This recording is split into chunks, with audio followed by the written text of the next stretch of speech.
John Heche ametoa madai ambayo yametikisa nchi ya Tanzania. Ujambo na karibu. John Heche ambaye ni mwanasiasa kijana mwenye ushawishi mkubwa katika upinzani alitikisa anga za kisiasa baada ya madai yake kwamba watoto wa baadhi ya vigogo nchini wanamiliki hadi shilingi bilioni 30 kwenye akaunti zao binafsi. Kauli hii iliwasha moto wa mjadala mkubwa kitaifa, ikizua maswali kuhusu halali wa utajiri huo na iwapo kuna uwajibikaji wa kweli katika usimamizi wa rasilimali za taifa.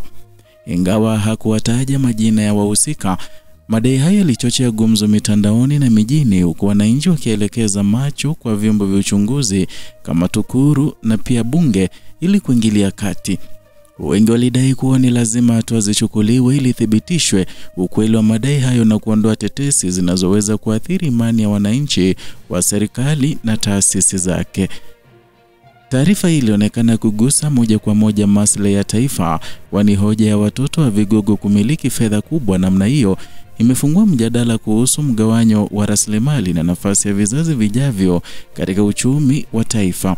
Wadau mbalimbali walitafsiri kauli hiyo kama ishara ya kuwepo kwa mianya mikubwa ya ufisadi na matumizi mabaya ya madaraka yanayoweza kutishia uthabiti wa uchumi na nchi endapo hayatashughulikiwa mapema.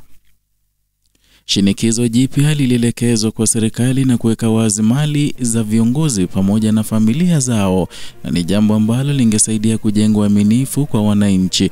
Wataalamu wa masuala ya uongozi walisema kuwa kutokuwa na uwazi wa mali kumekuwa chanzo kikubwa cha mashaka, kwani wananchi mara nyingi huona tofauti kubwa kati ya kipato cha kawaida na viongozi na kiwango kikubwa cha maji kilichokamilika na familia zao.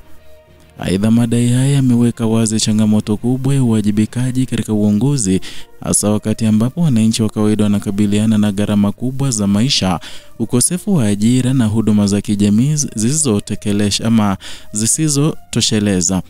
Kutajwa kwa kiwango cha fedha kinachokaribia shilingi bilioni 30 kwa kaunti binafsi kumeonekana kuwa kielelezo cha pengo kubwa la kijamii na kiuchumi kati ya viongozi na wananchi wa kawaida.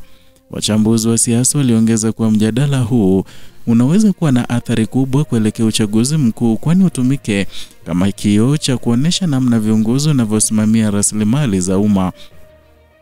Walisema kuendapo vyombo husika vitashindwa kuchunguza madai haya, basi wananchi wataendelea kupoteza imani kwa mfumo wa uwajibikaji na kuzidi kuamini kwamba mfumo wa kisiasa umetekwa na wachache wenye nguvu za kifedha.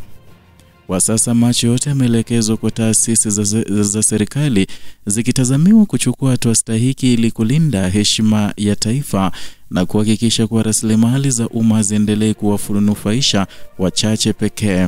Kauli ya Heche imeibua mjadala mpana unaotarajiwa kuendelea kwa muda mrefu na huenda ikaweka msingi mpya wa mjadala kuhusu uwazi, uwajibikaji na mustakabali wa kizazi kijacho cha Tanzania. Endelea kufuatilia Kenyascope kwa taarifa makini na uchambuzi wa masuala ya kisiasa, kijamii na kiuchumi yanayogusa maisha ya kila mtu na kila siku ya wananchi.